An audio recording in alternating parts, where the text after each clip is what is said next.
Tampak Arthur tengah mengantarkan kepergian kedua orang tuanya yang akan bergabung dengan kelompok Twin Horn. Dalam diam, ia teringat akan sebuah nasihat, bahwa kematian baru benar-benar terasa nyata ketika ia merenggut nyawa orang-orang yang paling kita cintai. Tanpa banyak percakapan, Ray hanya menatap Arthur dengan sorot mata tajam yang penuh makna, sementara Alice hanya mampu menggenggam erat tangan Arthur, sebelum akhirnya mereka berdua melangkah menuju portal teleportasi.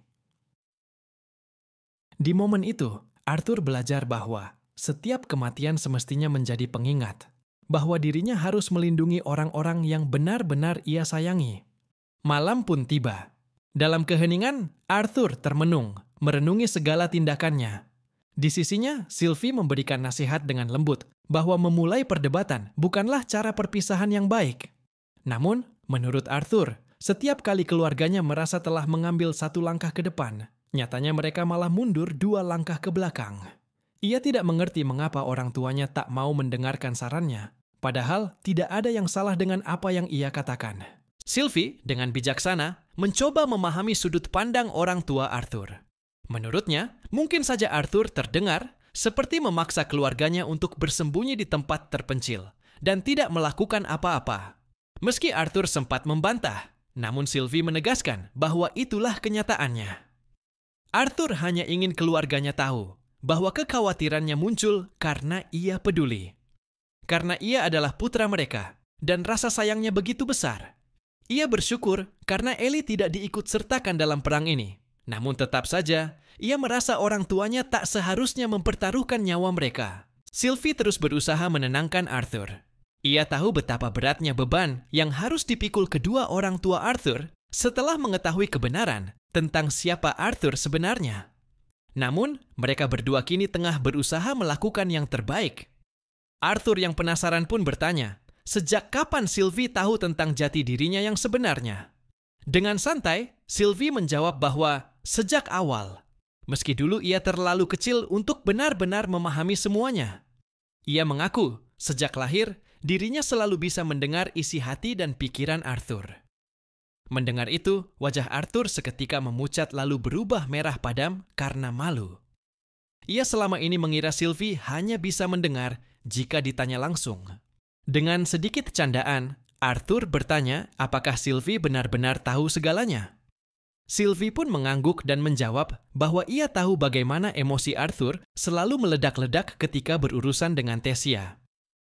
Sylvie kemudian mengalihkan pembicaraan ke topik lain, tentang latihan mereka. Saat latihan berlangsung, sang kakek, Lord Indrath, pernah berkata bahwa meskipun saat ini kekuatan Sylvie belum mencapai level Ashura yang sejati, darah itu tetap mengalir dalam dirinya.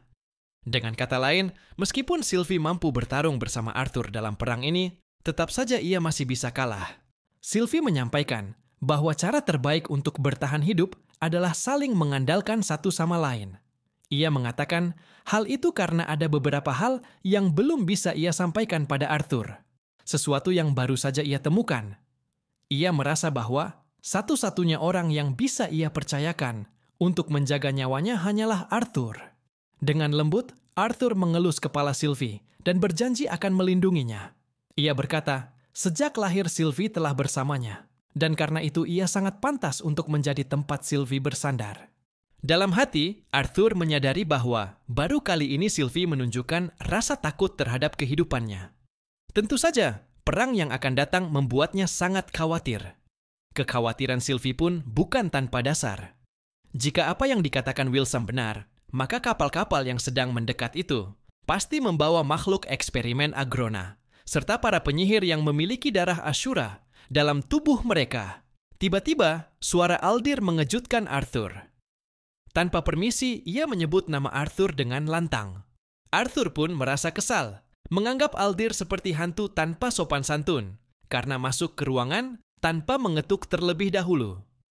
Namun, Aldir menjawab bahwa ia datang karena ada hal penting yang harus disampaikan, sehingga tidak sempat memperhatikan tata krama kecil seperti itu. Lord Indrath telah memberitahu Aldir agar mengandalkan penilaian Arthur dalam perang ini. Baru setelah mendengar pidato Arthur sebelumnya, Aldir menyadari bahwa kontribusi Arthur tak boleh terbatas pada kemampuannya mengayunkan pedang saja. Kini, Arthur akan pergi bersama Aldir untuk duduk dalam posisi dewan perang. Arthur merasa heran. Bagaimana mungkin seorang anak berusia 16 tahun seperti dirinya harus membuat keputusan yang bisa menentukan kehidupan para anggota dewan? Aldir menjawab bahwa meskipun Arthur berasal dari kalangan rendah, ia bukanlah remaja biasa. Akan tiba saatnya nanti, pendapat Arthur menjadi hal yang sangat diperlukan dalam rapat-rapat penting. Arthur pun bertanya bagaimana rasanya menjadi seperti Aldir, memiliki kekuatan besar namun harus dibatasi oleh aturan. Dengan tenang, Aldir menjawab bahwa waktunya akan datang. Perang ini adalah awal dari fajar bagi sebuah era baru. Jika mereka menang dan berhasil menghadapi para Ashura, Agrona, dan para pengkhianat beserta anjing-anjingnya, maka mereka akan mendapatkan akses penuh ke benua baru. Dengan pengalamannya, Arthur menebak bahwa mungkin dulu Agrona pernah merenggut seseorang yang penting dari Aldir. Namun satu hal yang pasti, Arthur tak berniat untuk kalah dalam perang ini. Ia bersedia membantu Aldir, namun meminta agar pendapatnya tetap dihormati, terutama karena para petarung dari pihak Arthur berasal dari golongan bawah. Ia meminta Aldir untuk berbicara kepada mereka dengan penuh rasa hormat. Meski permintaan Arthur terasa banyak, Aldir tidak keberatan sedikit pun. Tiba-tiba, sosok Aldir muncul di belakang Arthur, bagaikan bayangan yang tak bersuara. Ia berkata bahwa ia akan segera menuju ruang rapat, karena tak tenang meninggalkan rakyat terlalu lama. Arthur hanya tersenyum kecil. Ia menyadari bahwa Aldir mulai menunjukkan rasa hormat, tidak lagi menyebut mereka sebagai golongan rendah. Sebelum Aldir pergi, Arthur meminta izin. Ia masih memiliki satu hal yang harus dilakukan sebelum menjalankan tugasnya sebagai seorang Lances. Di sebuah pantai yang cerah, tampak dua prajurit sedang bertarung dengan sengit. Latihan sparring itu disaksikan oleh banyak prajurit lainnya. Arthur, yang mengenakan tudung untuk menyamar, berdiri di antara kerumunan. Di tengah perkemahan, para koki tampak sibuk menyiapkan makanan. Salah satu kepala koki tampak menyadari kekuatan besar dari sosok bertudung tersebut. Arthur mengamati sparring antara dua prajurit, Cedri dan Jonah. Ia segera mengenali bahwa Cedri adalah seorang half-elf, makhluk yang sangat langka. Sylvie lalu menyuruh Arthur untuk segera menemui kapten sebelum perhatiannya teralihkan pada pertarungan lain. Menurut Arthur, pertarungan jarak dekat sangatlah menyenangkan. Maka dari itu, ia selalu tertarik mencobanya. Saat tiba di depan tenda komando, langkah Arthur sempat dihentikan oleh penjaga. Namun, begitu ia memperlihatkan emblem Lances miliknya, penjaga itu langsung memberi jalan. Di dalam tenda, Arthur bertemu seseorang yang sudah tak asing baginya, Profesor Glory, yang tengah merawat makhluk ikatannya. Tanpa ragu, Glory memeluk Arthur dan berkata betapa senangnya ia bisa melihat Jenderal Arthur Lewin kembali. Arthur hanya tersenyum, lalu meminta untuk dipanggil seperti biasa. Glory pun melakukan hal yang sama, meminta dipanggil Vanessa saja. Arthur kemudian meminta laporan situasi. Vanessa menjelaskan bahwa ia memimpin pasukan kecil, terdiri dari 20 konjurer ahli, 10 augmenter jarak jauh, beberapa penyihir, dan sisanya adalah prajurit biasa.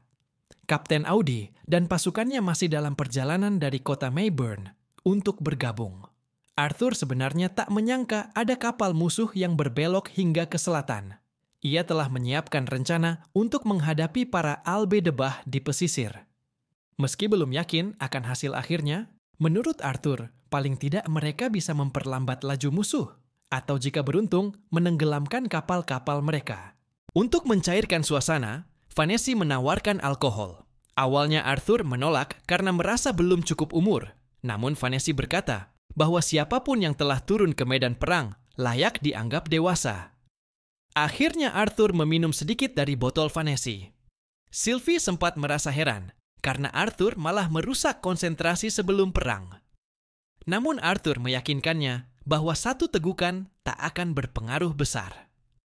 Vanessa lalu meminta Arthur memberi pidato penyemangat kepada para prajurit. Namun Arthur menunda permintaan itu.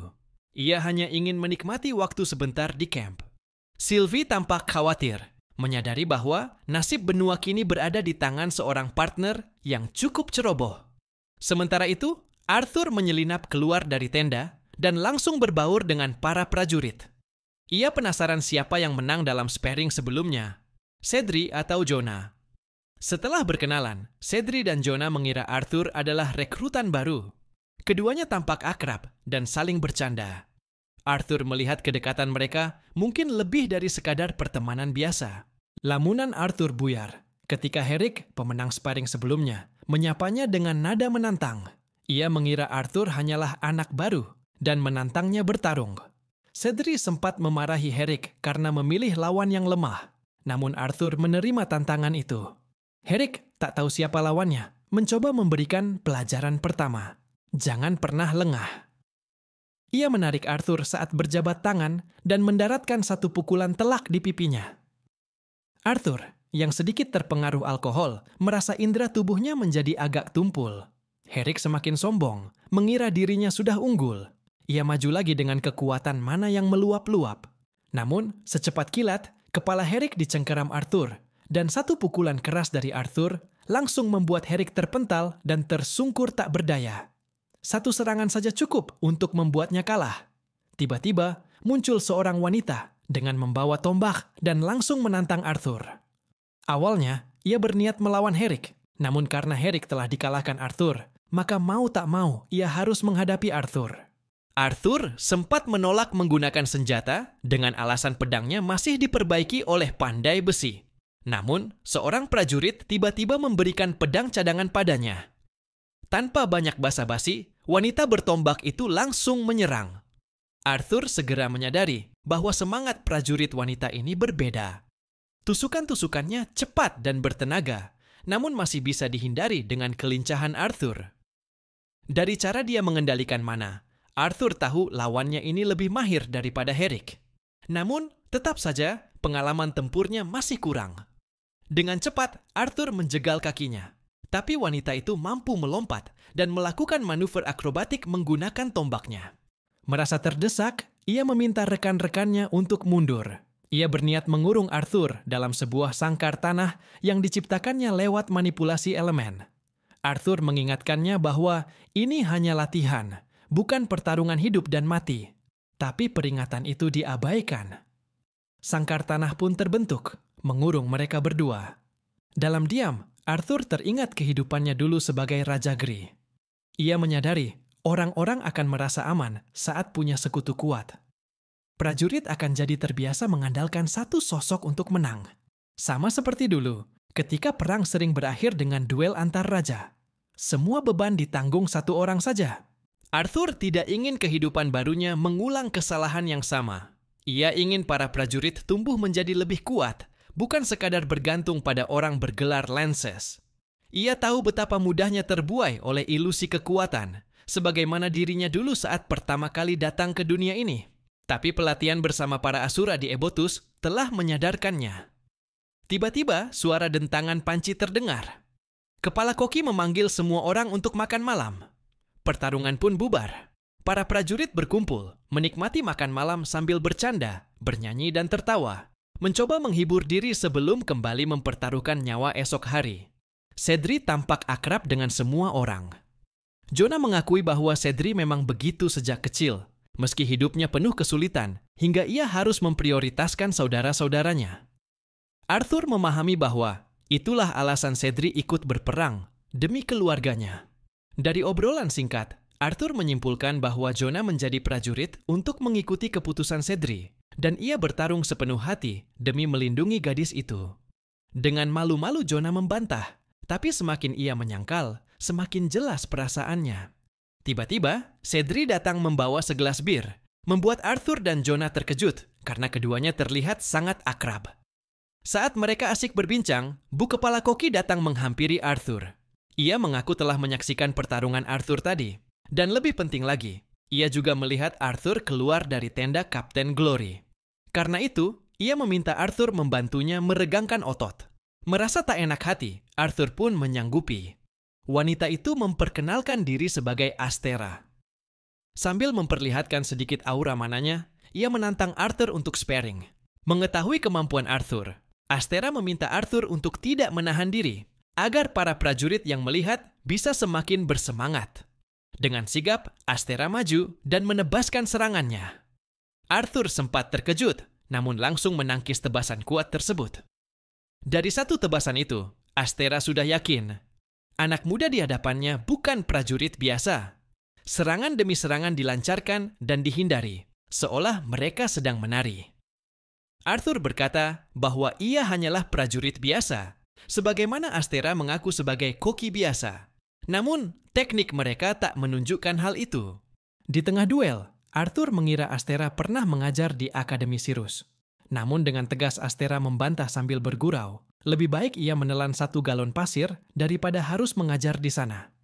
Arthur pun mengaku pernah menjadi murid di akademi tersebut.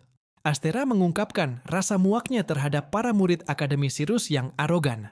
Setelah perang melawan para elf, ia memutuskan untuk mengajar di Akademi Laneler, tempat yang menurutnya lebih layak. Arthur akhirnya memahami mengapa Bu Astera begitu hebat dalam ilmu pedang. Ternyata ia adalah seorang guru dari sekolah legendaris yang telah melahirkan banyak prajurit elit. Seluruh prajurit menyaksikan pertarungan luar biasa antara sang koki, yang ternyata bukan koki biasa, melawan seorang rekrutan baru.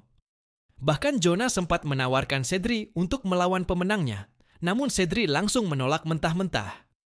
Arthur pun penasaran. Mengapa sosok seperti Bu Astera bisa berada di camp ini hanya sebagai koki, bukan sebagai seorang kapten? Bu Astera menjawab singkat bahwa cerita itu akan lebih cocok disampaikan sambil menikmati beberapa gelas alkohol. Kemudian, ia meminta Arthur untuk berhenti menahan diri. Meski Arthur merasa canggung karena mereka belum lama saling kenal, ia tetap diminta untuk menunjukkan kekuatannya.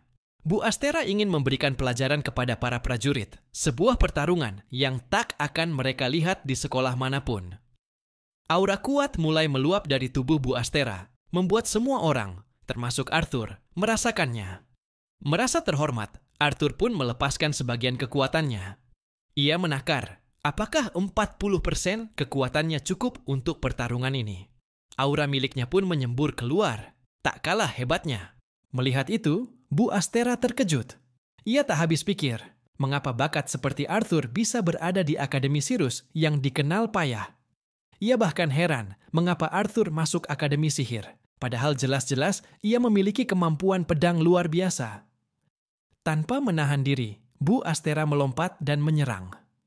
Arthur menangkis dengan segenap kekuatan, sambil berkata bahwa ia memang baru belajar pedang, sementara kemampuan sihirnya masih lemah dan perlu diperbaiki di Akademi Sirus.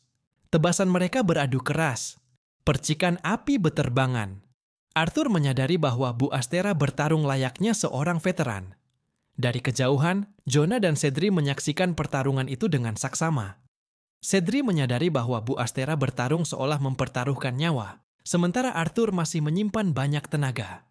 Saat Bu Astera tampak hendak menyerang dari depan, ia tiba-tiba menghilang dan muncul di belakang Arthur. Menyadari bahaya itu, Arthur segera menangkis serangan tersebut dengan tebasan kuat.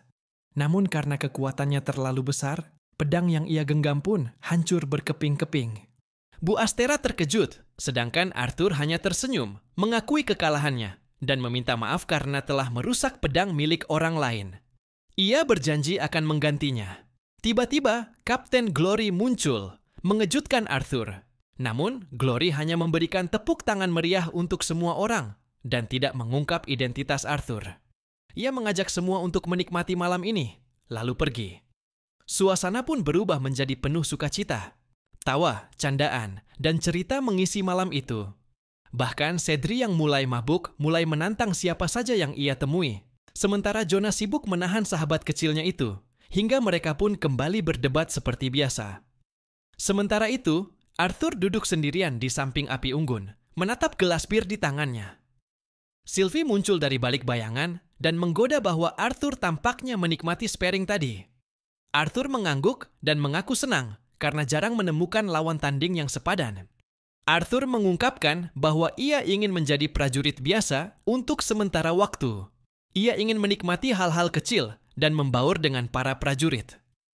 Sylvie hanya tersenyum, menyatakan bahwa kata biasa mungkin tidak cocok bagi Arthur. Namun, setelah semua yang mereka lalui, tak ada salahnya mulai merayakan hal-hal kecil, seperti sepiring kaki sapi di hadapan Arthur. Arthur tersenyum kecil, menyadari kelicikan Sylvie yang mengambil daging itu lebih dulu. Sebagai hadiah, Karena Sylvie telah menurut sejak awal, Arthur memberikan paha sapi lezat itu kepadanya. Bu Astera kemudian menghampiri Arthur dan menggoda bahwa ia mungkin terlalu mabuk karena merasa melihat Arthur memberi makan pada jaketnya. Arthur pun berkilah bahwa ia hanya menyimpan daging itu untuk nanti. Mereka pun bersulang, merayakan pertarungan hebat yang baru saja terjadi. Namun, suasana santai itu terhenti ketika seorang penjaga datang tergesa-gesa mencari Arthur. Tanpa sengaja, sang penjaga memanggil Arthur dengan gelar jenderal, mengejutkan Bu Astera. Penjaga itu memberitahu bahwa Kapten Aldir telah tiba, namun Kapten Glory tak ditemukan dimanapun. Arthur pun berdiri, bersiap untuk mencari Kapten Glory. Bu Astera masih bingung mendengar panggilan jenderal untuk Arthur. Namun Arthur hanya tersenyum tenang dan berkata, "Cerita ini akan lebih menarik jika disampaikan dengan beberapa gelas alkohol." Di tengah dinginnya malam, Arthur melangkah pergi bersama sang penjaga untuk menemukan Vanessa. Arthur kemudian berkata kepada penjaga bahwa dialah yang akan menemui Vanessa secara langsung.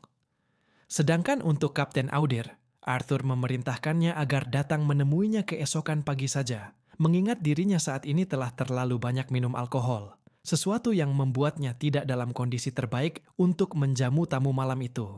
Setelah menerima perintah tersebut, sang penjaga segera bergegas untuk menyampaikannya kepada Kapten Audir.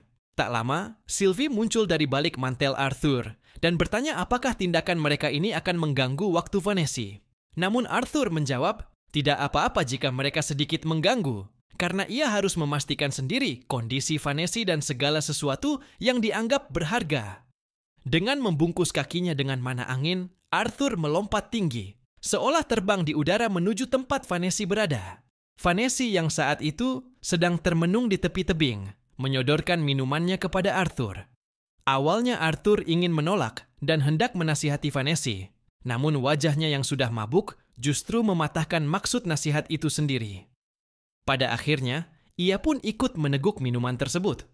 Arthur duduk di samping Vanessa, memandangi laut luas yang membentang di depan mereka. Dalam keheningan, Vanessa bertanya, apakah mereka benar-benar memiliki harapan untuk menang dalam perang ini? Arthur tidak bisa memberikan jawaban pasti, namun ia menegaskan bahwa dirinya akan memberikan segalanya untuk mereka semua. Vanessa merasa tenang setiap kali mendengar kata-kata Arthur. Meskipun usia Arthur hanya setengah dari usianya, perkataan Arthur selalu berhasil menenangkan hatinya, seolah ia benar-benar mampu mewujudkan apa yang dikatakannya. Arthur mengaku dirinya pernah mengecewakan banyak orang di masa lalu, dan karena itu, ia tak ingin mengulanginya. Vanessa memahami maksud Arthur. Ia tahu kemungkinan yang dimaksud adalah insiden besar yang terjadi di Akademi Sirus dahulu, saat bangunan runtuh, terbakar, dan mayat-mayat berserakan di mana-mana. Arthur kemudian bertanya apa saja yang terjadi dan tersisa dari Sirus selama dirinya ditahan. Ia bertanya karena Tessia tak mengingat banyak hal dan Curtis serta Kathleen tampak seperti menolak kenyataan, bertingkah seolah semuanya baik-baik saja. Vanessa mencoba menenangkan Arthur. Ia tahu bahwa mengungkapkan kebenaran hanya akan menyakitinya, tapi Arthur bersikeras. Ia ingin tahu segalanya, meski selama ini selalu menunda pertanyaan itu. Vanessa pun mulai menceritakan. Saat insiden terjadi, ia melihat kengerian di mana-mana. Korban berjatuhan dan bangunan rusak parah. Di komite disiplin, Doradrea ditemukan tewas terlebih dahulu. Lalu Theodore menyusul dengan luka parah. Meskipun bantuan dari para emiter sudah datang, nyawa Theo tetap tak terselamatkan. Arthur teringat betapa mengenaskan keadaan saat ia tiba pertama kali. Ia pun menanyakan nasib Ferry dan Claire. Vanessa menjelaskan, Ferry terluka parah, tapi berhasil pulang dengan selamat. Keluarga Claire, seperti biasa, menutup diri dari dunia luar.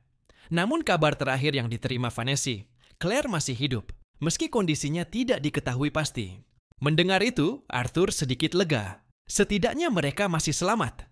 Vanessa lalu melanjutkan bahwa Krestesten adalah pengkhianat yang bekerja sama dengan Drenif dari Fritra. Sayangnya, ia berhasil kabur bersama para pria berjubah hitam yang menculik Elia. Meski beberapa pengkhianat tertangkap, hal itu tak cukup untuk meredam amarah Arthur. Penuturan Vanessa memberi ruang bagi Arthur untuk merenung. Ingatannya yang mulai pudar tentang masa lalu, sebagai grip membuatnya merasa terlepas dari identitas lama. Kini, ia merasa telah menjadi seseorang yang ia harapkan. Bukan lagi grip yang dingin dan rasional, melainkan Arthur yang baru, yang tetap mampu menekan emosinya agar tidak digunakan lawan sebagai kelemahan. Arthur bertanya-tanya, berapa banyak orang yang ia kenal atau baru ia temui yang pada akhirnya akan tewas tanpa bisa ia selamatkan? Dan berapa banyak yang mampu bertahan dari perang besar ini? Dengan bijak, Vanessa menasihatinya. Ia mengatakan bahwa Arthur tak bisa menyelamatkan semua orang. Namun, kehadiran Arthur sendiri sudah cukup untuk membuat perbedaan. Meski ia hanya sebentar mengajar di Akademi Sirius, Vanessa tahu betapa kuatnya orang-orang di sana. Mereka kini sedang mencoba membangun kembali. Tanpa Arthur, mungkin tidak akan ada lagi yang tersisa untuk dibangun. Arthur telah menyelamatkan Akademi Sirius. Vanessa bahkan merasa malu karena pernah mengecewakan Arthur, terutama saat insiden Windows Script terjadi dan Arthur terjatuh ke dalam jurang. Saat itu ia tak mampu berbuat apa-apa dan bahkan sempat berpikir bahwa Arthur tak mungkin selamat. Namun kenyataannya, Arthur kembali. Hidup-hidup dengan kekuatan dan tekad yang lebih besar dari sebelumnya. Vanessa mulai merasakan tekanan besar dalam dirinya. Sebagai seorang kapten, ia menyadari bahwa ia harus menjadi lebih kuat, bahwa ia memiliki tanggung jawab untuk melindungi prajurit-prajuritnya dalam perang yang akan datang. Namun, di balik tekad itu, terselip rasa takut yang tak dapat ia sembunyikan. Dengan mata yang berkaca-kaca, Vanessa mengungkapkan perasaannya pada Arthur. Menyadari bahwa Vanessa membutuhkan waktu untuk menenangkan diri, Arthur meminta Sylvie untuk berpatroli di sekitar area, memastikan bahwa tempat itu aman. Sylvie pun berubah ke bentuk aslinya, seekor naga, dan mulai terbang mengelilingi kawasan dengan sigap. Sementara itu, Arthur bangkit dari duduknya dan mengajak Vanessa menikmati malam panjang itu bersama para prajurit yang sedang berpesta. Keesokan paginya, Vanessa terlihat berusaha membangunkan Arthur, yang seperti biasa, sangat sulit untuk dibangunkan. Bahkan, Arthur sempat bergurau dengan ancaman bahwa sebagai atasan Vanessa, ia memerintahkan agar selimutnya dikembalikan dan membiarkannya tidur sebentar lagi. Namun, Vanessa justru memberikan beberapa gulungan laporan penting yang harus segera dipelajari Arthur sebelum bertemu dengan Kapten Audir. Dengan setengah terpaksa, Arthur pun bangkit, mencuci muka, dan mulai membaca laporan-laporan tersebut. Namun, tiba-tiba, hawa dingin dan aura menakutkan terasa di belakangnya. Saat Arthur menoleh, ia terkejut bukan main. Sylvie muncul dalam bentuk naganya. Karena nyawanya belum sepenuhnya kembali setelah bangun tidur, kepala Arthur masih terasa pusing. Melihat Arthur yang tampak kebingungan, Sylvie pun menjelaskan semua kekonyolan Arthur semalam. Rupanya, Arthur terlalu mabuk hingga melakukan banyak tindakan konyol, dan Sylvie sampai harus bersusah payah menutupi semuanya dari para prajurit. Ia juga melaporkan bahwa di pesisir barat tidak terlihat satupun kapal perang, tetapi terdapat kabut yang cukup tebal. Sylvie sebenarnya ingin menyelidiki lebih jauh, namun ia khawatir akan terdeteksi oleh musuh. Setelah bersiap-siap, Arthur pun berangkat menuju pertemuan strategi bersama Kapten Vanessa dan Kapten Audir. Dalam perjalanannya, ia menyadari perubahan sikap semua orang terhadap dirinya. Cedric dan Jonah misalnya, kini memberikan hormat padanya dengan penuh penghargaan. Di dalam tenda, Vanessa dan Audir tampak sedang berdebat. Audir terlihat kesal karena Arthur belum juga tiba. Begitu Arthur datang, Vanessa segera memperkenalkan mereka berdua. Arthur pun menjabat tangan Kapten Audir dan menyapanya dengan ramah. Namun, Audir hanya menanggapinya dengan basa-basi, menunjukkan bahwa ia seolah tidak menghargai kehadiran Arthur. Dalam pertemuan itu, Kapten Audir bersikeras agar pasukan mereka digabungkan. Ia menyatakan bahwa kamp mereka sudah didirikan tak jauh dari tebing di area ini, dan penggabungan pasukan akan membantu mempererat hubungan antar prajurit. Vanessa setuju dengan pendapat Audir, namun ia juga mengingat saran Arthur sebelumnya. Pasukan sebaiknya dibagi untuk mempermudah pergerakan dan menghindari konsentrasi di satu titik yang mudah menjadi sasaran. Namun, Audir memiliki pandangan berbeda. Ia ingin menyatukan pasukan dan bersiap menerima serangan dari pesisir secara langsung. Baginya, Pendekatan tersebut jauh lebih baik daripada menyebar pasukan seperti usulan Arthur.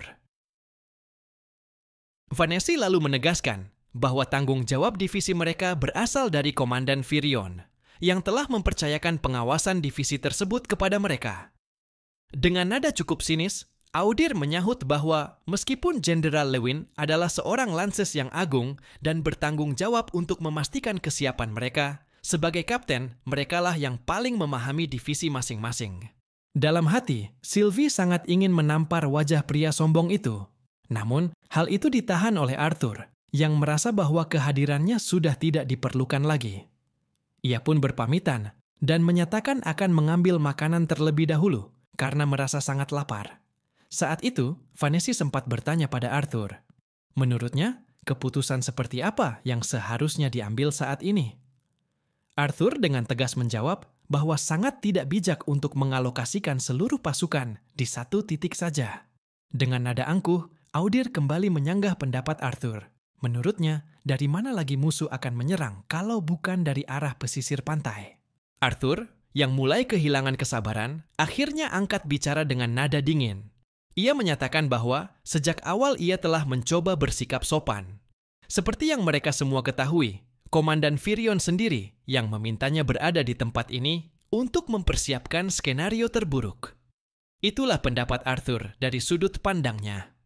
Namun, sambil melepaskan aura mencekam, Arthur menatap tajam ke arah Audir dan berkata, "Kau seharusnya bisa membedakan sikapku yang tenang dari gagasanmu yang salah arah. Jangan salah kira, seolah-olah kau yang memegang kendali di sini." Tatapan mata Arthur terasa menembus hingga ke jantung Audir. Seketika, Audir kehilangan keberanian dan memilih menuruti perintah Arthur. Sejak awal, Arthur memang tak berniat mencampuri keputusan para kapten. Ia menyerahkan hal itu kepada mereka. Namun tak lama setelah ia keluar dari tenda, sebuah kejadian mengejutkan terjadi. Dari langit, tampak potongan tangan jatuh menghantam tanah, masih menggenggam pedang yang telah rusak. Melihat itu, Arthur langsung berseru lantang, memerintahkan seluruh pasukan untuk bersiap tempur saat itu juga. Dari bentuk zirah pada potongan tangan tersebut, Arthur mengenali bahwa itu berasal dari salah satu prajurit Kapten Audir. Audir yang panik segera bersiap hendak pergi menyelamatkan pasukannya. Namun Arthur menghentikannya dengan tegas. Ia memperingatkan bahwa jika Audir terbunuh dalam perjalanan, maka seluruh pasukannya akan kehilangan pemimpin dan berada dalam bahaya yang jauh lebih besar. Audir menganggap saran Arthur konyol, membiarkan prajuritnya bertempur tanpa dirinya. Namun Arthur segera menawarkan saran yang lebih logis. Lebih baik kita maju bersama dengan pasukan Kapten Vanessa daripada bertindak gegabah sendirian. Meskipun terlihat kesal, Audir akhirnya mengalah dan menuruti arahan Arthur. Ia tahu ini bukan waktunya bertingkah seperti pahlawan.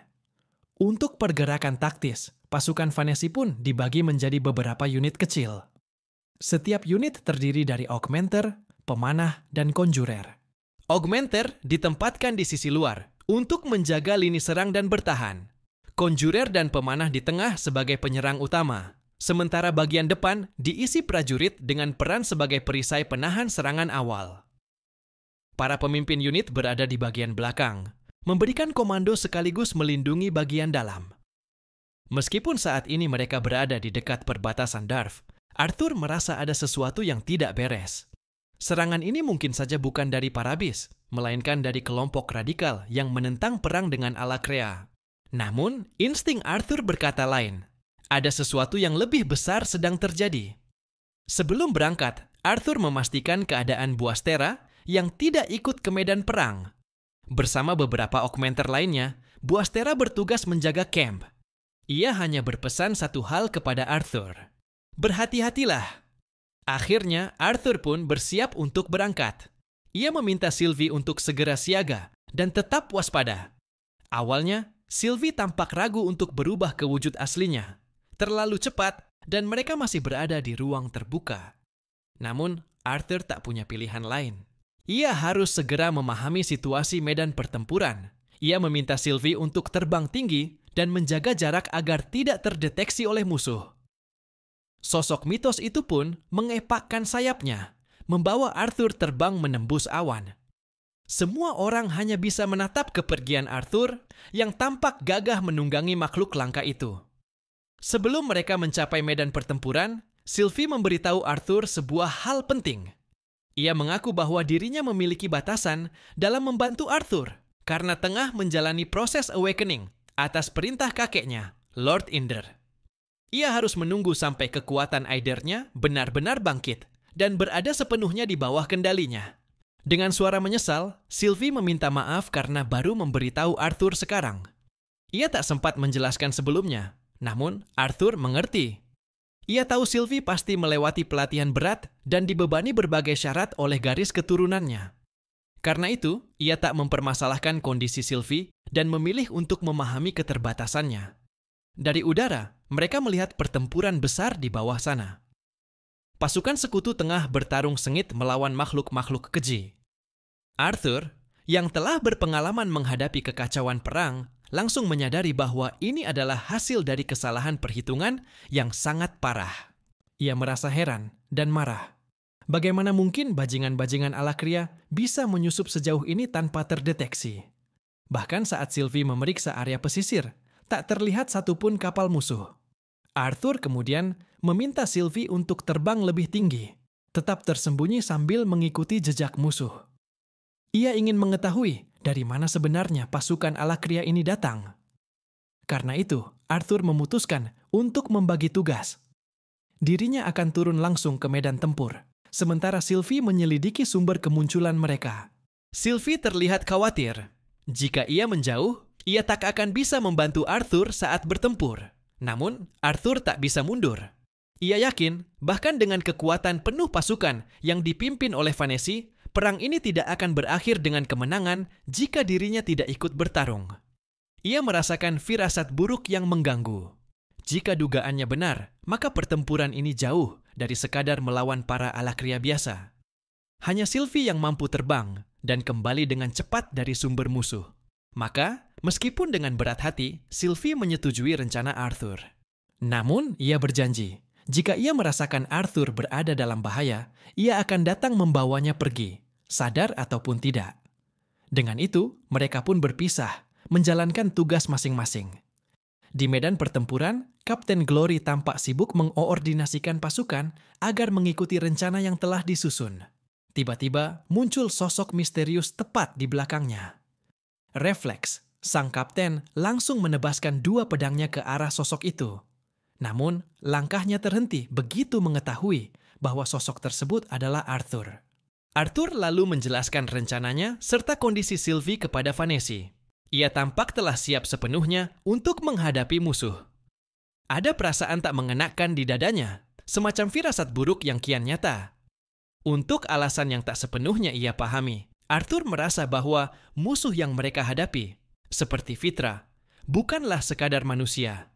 Mereka seperti monster yang menjelma, yang mengendalikan makhluk-makhluk buas layaknya hewan peliharaan. Arthur menggenggam pedangnya lebih erat. Perang ini bukan pertempuran biasa. Dan dia tahu hanya ada satu jalan ke depan, bertarung. Cairan merah berserakan dan mayat-mayat bergelimpangan di hadapan Arthur. Mereka sebenarnya tak berbeda jauh dengan para prajurit di Chaten. Yang membedakan hanyalah warna abu-abu tua dan merah yang melekat pada tubuh mereka. Tiba-tiba, salah satu musuh menyerang dengan cakar tajam. Arthur cukup terkesan, karena sang musuh juga merapalkan mantra dengan cepat. Menggunakan pedang yang tergeletak di sekitarnya, Arthur menebas musuh itu dengan kekuatan penuh. Ketika tebasannya berbenturan dengan cakar musuh, Arthur menyadari bahwa lawannya berada di ranah inti mana Silvercore. Tak ingin memberi kesempatan, Arthur langsung bergerak cepat dan kembali menebas. Namun, ia terkejut saat serangannya ditangkis oleh sebuah barrier transparan. Arthur tahu barrier itu bukan berasal dari musuh di depannya. Dengan tatapan tajam, ia menemukan sosok lain yang ternyata adalah penyihir pendukung yang merapalkan barrier tersebut. Arthur belum pernah melihat penyihir yang bisa menciptakan barrier sefisien itu. Menyadari bahwa penyihir tersebut akan menjadi penghalang besar, Arthur segera melesat ke arahnya, mengabaikan musuh bercakar. Namun, sang penyihir tidak tinggal diam. Lapisan demi lapisan barrier ia ciptakan untuk menahan laju Arthur.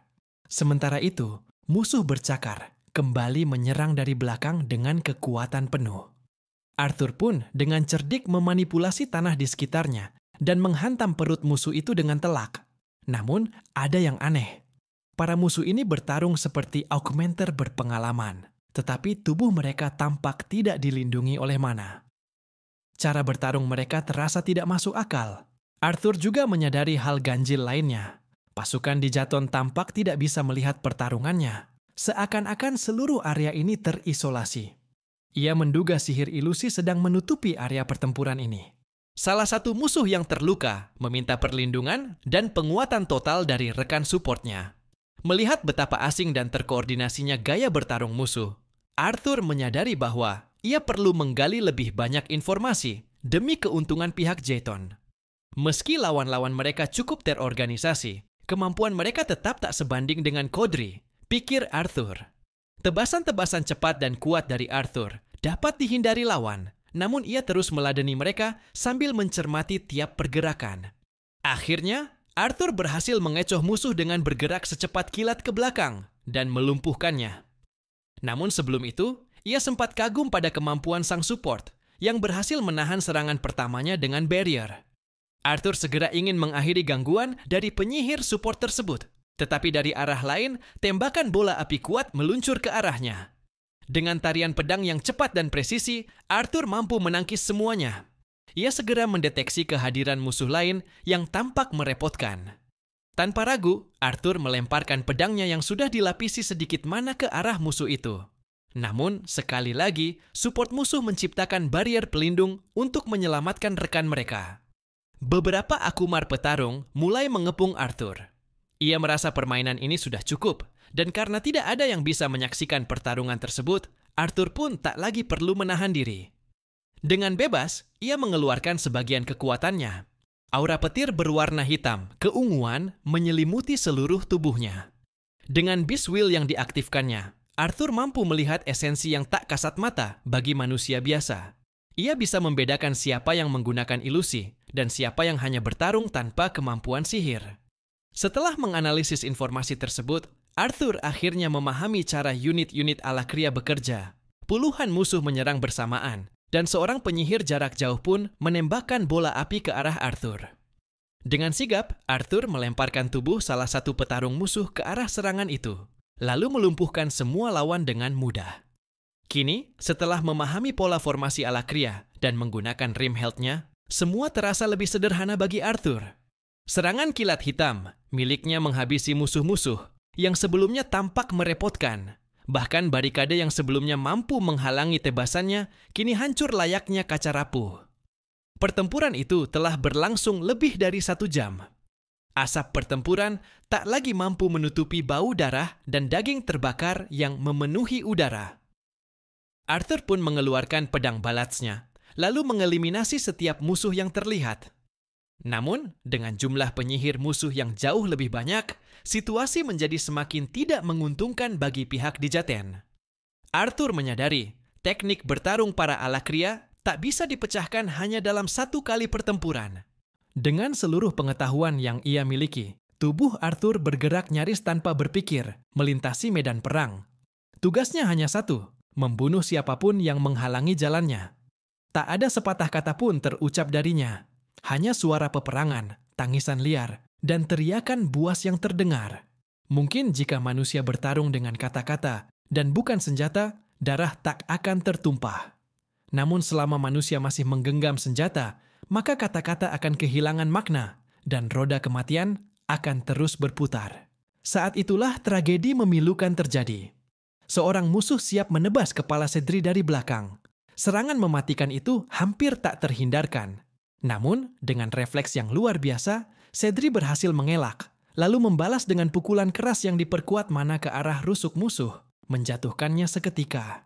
Ia tertawa riang, bangga karena berhasil membunuh lawannya. Sedri sempat melihat Arthur seolah-olah sedang berbicara padanya. Namun suara itu tenggelam di tengah hiruk-pikuk medan perang. Tiba-tiba, cahaya terang melesat ke arahnya, seperti tombak bercahaya yang menghantam dan menembus dadanya. Tubuh Sedri terhuyung, dadanya berlubang. Melihat teman masa kecilnya terluka parah, Jonah langsung berlari menghampiri Sedri, mengabaikan perang yang masih berlangsung. Namun, karena ia tak membawa senjata dan dalam keadaan syok, Jonah pun menjadi sasaran empuk bagi musuh-musuh di sekelilingnya. Dua prajurit musuh terlihat berusaha menebas Jonah dari belakang. Namun, beruntung bagi Jonah, Arthur dengan sigap muncul dan menebas keduanya hingga tewas. Dalam tangis duka dan kesedihan yang mendalam, Jonah hanya bisa terdiam. Namun bukannya menghibur, Arthur justru memberikan teguran keras padanya. "Apa yang kau lakukan, Jonah?" Hardiknya tajam. "Mengabaikan medan perang hanya demi meluapkan emosi. Itu bukan tindakan seorang prajurit. Itu adalah kebodohan." Namun Jonah, yang tengah terguncang secara mental, tampak tidak menggubris teguran tersebut sedikit pun. Serangan-serangan jarak jauh dari anak panah musuh semakin banyak berdatangan. Arthur berusaha menangkis setiap panah berbahaya itu dengan pedang balatnya, tetapi dalam hatinya ia sadar, Jonah sudah tak berguna di medan perang dalam kondisi seperti ini. Mau tak mau, Arthur harus meninggalkannya. Membawa seorang beban di tengah medan pertempuran hanya akan menjerumuskan mereka pada situasi yang lebih berbahaya. Namun, ketika Arthur hendak beranjak pergi dan meninggalkan Jonah serta Sedri, berbagai kenangan singkat kebersamaan mereka melintas jelas di kepalanya. Dalam keheningan yang dipenuhi konflik batin, Arthur mengambil keputusan berat. Ia akan memindahkan Jonah dan Sedri ke garis belakang. Tanpa banyak kata, Arthur memutuskan untuk membuat Jonah pingsan agar lebih mudah membawanya. Dengan tubuh yang diselimuti oleh energi mana berunsur angin, Arthur menciptakan pelindung di sekelilingnya, menangkis setiap panah yang datang. Lalu, dalam satu momen, ketika salah satu anak panah hampir menancap tepat di wajahnya, Arthur terpaksa menggunakan teknik static void miliknya. Dalam sekejap, waktu di sekeliling Arthur berhenti. Dalam jeda sepersekian detik itu, Arthur menunjukkan perbedaan kekuatan antara dirinya dan para musuh yang menyerang. Dengan cara yang sangat mencolok, ia menangkap anak panah yang mengarah ke wajahnya. Menggunakan mulutnya. Beberapa saat kemudian, di garis belakang, Bu Astera tampak sibuk merawat prajurit-prajurit yang terluka. Ia terkejut bukan main ketika melihat Arthur muncul di hadapannya, membawa tubuh Jonah dan jasad Sedri. "Bu Astera," kata Arthur sambil mengatur napas, "tolong rawat Jonah dan urus jasad Sedri." Ketika Arthur hendak pergi, Jonah tiba-tiba membuka matanya dan berusaha menghentikan langkah Arthur. "Mengapa? Mengapa kau tak menyelamatkan Sedri dari awal?" tanyanya lirih. "Seperti kau menyelamatkanku, kenapa tidak dia juga?" Arthur terdiam sejenak, lalu menjawab, "Aku tidak bisa menyelamatkan semua orang di medan perang ini." Namun Jonah membalas dengan cepat, matanya berkaca-kaca. "Tapi aku melihatnya sendiri. Kekuatanmu. Kau menghentikan waktu, bergerak seolah dunia ini membeku. Kau bisa melakukannya." Arthur menarik napas dalam-dalam, lalu menatap Jonah dengan sorot tajam penuh tekanan. "Jonah," ucapnya tegas, "prioritasku sekarang adalah memenangkan perang, bukan menyelamatkan setiap prajurit satu persatu. Kita semua tahu risikonya sejak pertama kali melangkah ke medan ini." Dengan suara bergetar, Jonah kembali berkata, "Sedri, dia mungkin belum lama mengenalmu, tapi jika dia masih hidup, aku yakin dia pun tahu bahwa kau bukan prajurit biasa. Kau bisa melakukan lebih." Arthur, yang tak ingin menyampaikan kebenaran dengan kata-kata lembut yang justru menyesakkan, akhirnya membalas dengan suara keras dan penuh tekanan. "Aku turut berbelasungkawa atas kepergian Sedri. Tapi sadarilah, Jonah, di luar sana ada musuh yang jauh lebih kuat dariku. Bahkan mungkin lebih kuat dari siapapun yang pernah kau bayangkan." Jonah menggigit bibirnya, namun tetap bersuara, "Kalau begitu, gunakan kekuatanmu untuk menyelamatkan semua prajurit kita." Arthur memejamkan matanya sejenak sebelum berkata dengan nada berat, "Jangan bercanda. Kau bahkan belum melihat pimpinan mereka. Sosok yang bisa meratakan gunung hanya dengan satu jentikan jari." Di akhir percakapan itu, keheningan menggantung di antara mereka, penuh dengan kesedihan yang tak bisa dielakkan. Dan di dalam hati Arthur, beban tak terlihat itu kembali bertambah. menghantam nuraninya dengan lebih berat daripada puluhan anak panah yang menyerangnya sebelumnya. Jonah tak kuasa menahan tangisnya. Di tengah situasi genting itu, ia akhirnya memutuskan untuk melamar Sedri, wanita yang selama ini ia cintai dalam diam. Melihat situasi tersebut, Buastera meminta Arthur untuk menyerahkan urusan itu padanya. Ia meyakinkan Arthur bahwa ia akan menjaga mereka, dan meminta Arthur segera kembali ke medan pertempuran. Arthur pun kembali bergabung dengan pasukan. Di garis depan, pertempuran telah berlangsung sengit. Banyak musuh yang berhasil ditekan mundur oleh para prajurit di Jatan. Dari kejauhan, Arthur melihat Vanesi masih bertarung habis-habisan. Meski penampilannya sudah berantakan, Vanesi tetap menunjukkan tekad untuk melanjutkan pertarungan.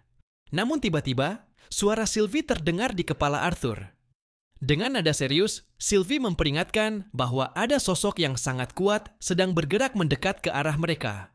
Wajah Arthur seketika berubah. Ia bisa merasakan aura bahaya yang semakin dekat. Tanpa ragu, ia segera menghampiri Vanesi dan memintanya untuk menarik pasukan dan memindahkan pertempuran ke lokasi lain.